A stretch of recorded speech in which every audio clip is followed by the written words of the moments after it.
एक समय की बात है। एक सुंदर राज्य में एक दयालु रानी रहती थी। उसका नाम रानी सुमित्रा था।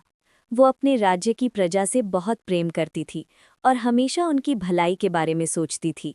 महल में उसकी सेवा के लिए कई दासियां थीं, लेकिन उनमें से एक दासी, जिसका नाम गौरी था, सबसे अलग थी। गौरी बहुत मेहनती और ईमानदार थी, लेकिन वो थोड़ी चुप रहती थी। बाकी दासियां उसे पसंद नहीं करती थीं और अक्सर उसके साथ बुरा व्यवहार करती थीं। फिर भी गौरी कभी शिकायत नहीं करती थी और अपना काम पूरी लगन से करती रहती थी। एक दिन रानी ने देखा कि महल में उसकी एक कीमती अंगूठी गायब हो गई है। ये अंगूठी उसके लिए बहुत खास थी, क्योंकि ये उसे उसकी माँ ने दी थी। रानी बहुत दुखी हो गई और उसने सभी दासियों को बुलाकर पूछा, किसी ने मेरी अंगूठी देखी है? सभी दासियां चुप रहीं, लेकिन कुछ चालाक दासियों ने मौका देखकर गौरी पर इल्जाम लगा दिया।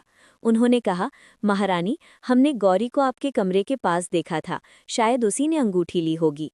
रानी को ये सुनकर बहुत आश्चर्य हुआ, लेकिन बिना सबूत के वो किसी को दोष नहीं देना चाहती थी। उसने गौरी को बुलाया और शांत स्वर में पूछा, गौरी, सच बताओ, क्या तुमने अंगूठी ली है? गौरी की आंखों में आंसू आ गए, लेकिन उसने दृढ़ता से कहा, नहीं महारानी, मैंने कुछ नहीं लिया। मैं गरीब जरूर हूँ, लेकिन चोर नहीं।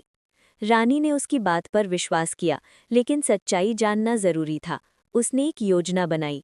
उसने कहा, कल सुबह सभी दासियां एक एक फूल लेकर आएंगी।